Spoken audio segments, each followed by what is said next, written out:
Good morning. It's an absolutely beautiful day again in Worcestershire, and it's a beautiful day to read articles like this that totally vindicate everything I've been saying. I've got two articles that vindicate the stuff that I've been saying on the channel for the last couple of years. So I've got three videos going out today. One, EVs are the most likely type of car to break down. Two, the report on the investigation of the fire on the MV Felicity Ace. And three, this evening, a fun video for a heatwave where I look at two cheap convertibles that you can buy for less than 3,000 quid, including this one.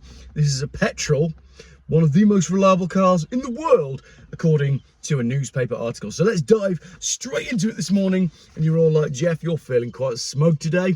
Yes, I am. This is from the Telegraph. EVs are the most likely type of car to break down. 1 in 6 said their electric car broke down. A higher breakdown rate than for petrol, diesel or hybrid cars, according to a survey. Just speak to the mapmaster about how many times his car has been recalled. Let's dive into the article. A poll of 30,000 car owners has found that 1 in 10, or 10.9%, had broken down within the last 2 years. Let's say right at the offset, all new cars are rubbish. Let me know in the comments if there's a new car that is actually any good. I do think they're all rubbish. This, as far as I'm concerned, is about as new as I want to go. And it's a 2005. It's 20 years old. And it's got everything that I could possibly need on it. And some things that I don't need, like a roof. So this was a higher breakdown rate than for petrol, diesel or hybrid, so EVs were the worst. Other data gathered by the magazine revealed that owners of diesel engine cars are the most likely to report a fault.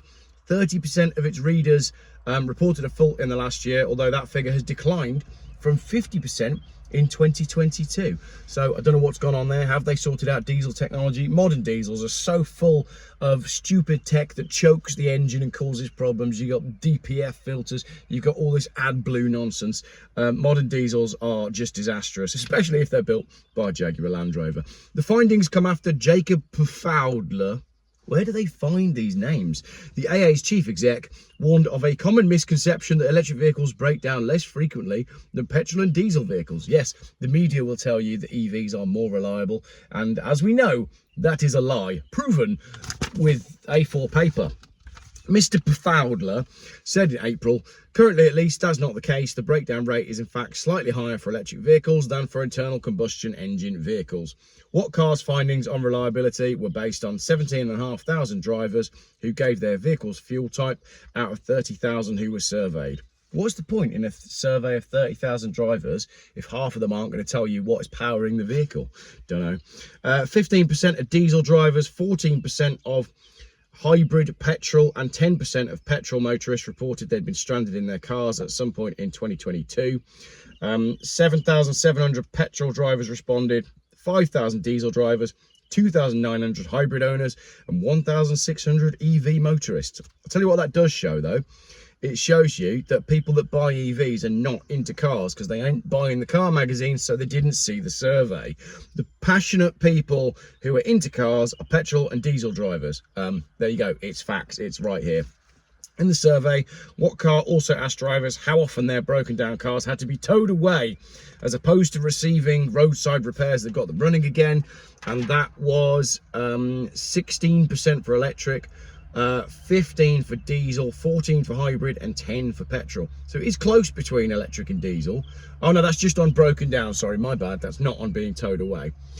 2 in 5 EVs had to be taken elsewhere to be fixed, compared to just 30% of petrol cars. Ben Nelms, the chief exec of the consultancy New Automotive, said perhaps a better data point for the UK would be the MOT failure rate.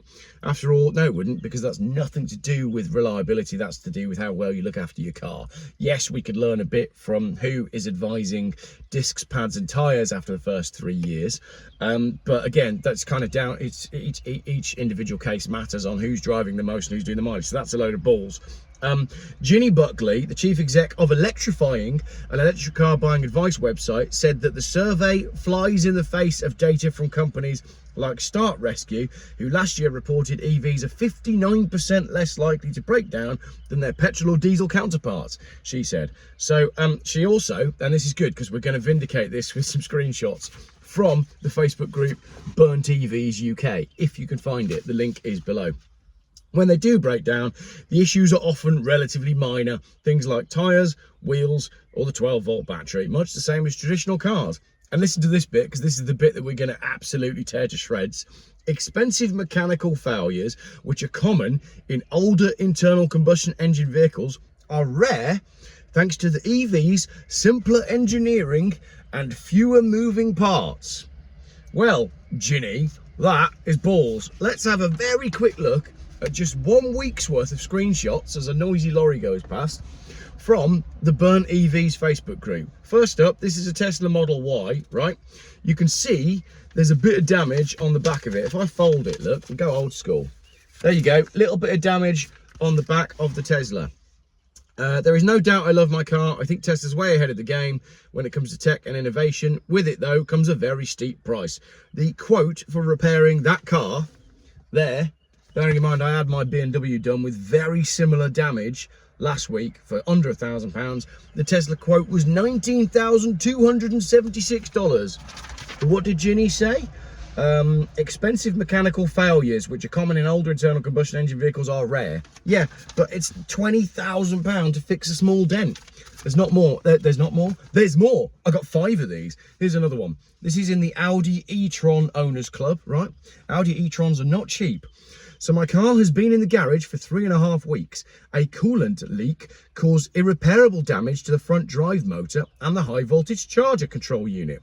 Diagnosed by Audi Spec Garage and then towed to Audi themselves for diagnostics. It's only 3 years old and has less than 20,000 miles on the clock. Full service history as per their recommendation. At 2 years, and again would be this July. I bought it second hand with 500 miles on the clock when it was 5 months old from a Jaguar Land Rover dealer.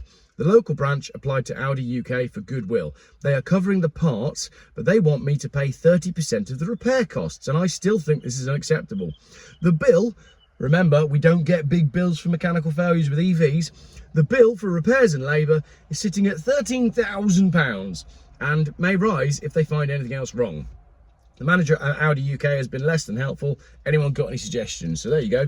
There's 2. We've only just started. We've got a $20,000 repair and a £13,000 repair. Now, let's have another look at these vehicles that don't suffer electronic failures. Driving down Paradise Road in my Tesla, it completely shut down this afternoon. No power, no steering, no brakes, no power at all. I managed to pull into a parking lot, upset that my car has just had a major malfunction. I start looking through my phone to find someone to call, and I realise it's getting hot. The AC is no longer on. I go to roll down my window, but that doesn't work. Okay, I'll open the door and get out. The door won't open. What the F? I suddenly realise I am trapped in my car and it's getting hotter. Something so simple like opening my car door, which I've never questioned, is no longer part of my reality. Being in my car normally gives me such comfort and protection, and now it's a tiny fishbowl caging me. There's no people around. I honestly start to panic and start looking for something to smash the window with. It's getting hotter, and that doesn't help. I really don't want to smash my window. That's just another car problem I don't need. I start searching on Google and ChatGPT to find a way out, but it's not going fast enough. It's 106 degrees. How long can I last? I decide to call 911 while sweat is rolling down my brow. Fortunately, the dispatcher has dealt with this before. Remember, EVs don't do this, but the dispatcher knows exactly what to do. So he lets me know there's a secret door release handle underneath the window control buttons. I was so relieved when I got it opened. My first thought was, whoa, that's what a dog experiences when they're locked in a hot car, but they have no phone or thumbs. Yeah, I found that with the Tesla. You got to get underneath it and yank the thing like an old Volvo. But clearly Tesla owners don't know this. But thankfully, the emergency dispatch people do. Right, I've got 2 more for you. This is a nice quick one. This is on a 70-plate electric van. So it's what, 4 years old, 5 years old? The cost to repair the cab heater, you know, what would be in a petrol car, a blower motor, or possibly what's the thing in the back, the radiator in the back? I've replaced one before. I've done a video on it. I got water everywhere. I was freezing cold and soaking wet, but it only cost me about 200 quid, and that was including the part. Look, £2,000 to fix the cab heater in a 70-plate van. 2 grand. Right, and then one more, another one. I know this is Tesla. I've got 2 more, actually. No, I haven't. That's the start of that next video. One more. So, new Model Y, the brakes failed approaching a roundabout, pedal to the floor, vibrating, managed to pull over in a lane, called Tesla. They said it must be accidental and it's not covered by warranty, so I'd need to call AAA. I know this is in the UK. The AA came out, there was no brake leak. He felt the brake pedal vibrating, there's no brakes. So he said he'd call a recovery truck. When he next got to it, the brakes worked. I called Tesla again and the person I spoke to asked if it was a new Model Y. I said yes. She said it's a known fault. Hey, that doesn't make sense because Ginny says that this doesn't happen. Anyway, Tesla know that it does. I arranged a truck through Tesla and the guy also said it's a known issue. Brakes are failing. Are they joking? If you have a new Model Y, book a service immediately. They should recall it before someone has a major incident. My wife was driving the car an hour before me with the grandkids in the car. Just to add, I had the old Model Y for 3 years and I didn't have this issue. It's only the new Model Y, apparently. Let's conclude the video. Something that I always used to do back in the old days. Try and throw my notes directly at the camera. Win on the second attempt. That's it. That's EVs.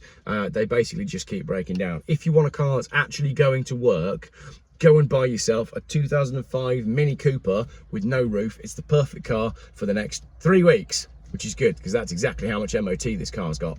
You'll be seeing this car 8 PM tonight on a video with a Porsche Boxster as well that I borrowed from someone, and even that was less than 3 grand. So why go spend all the money on an EV that's going to break and is then going to bankrupt you when it does break?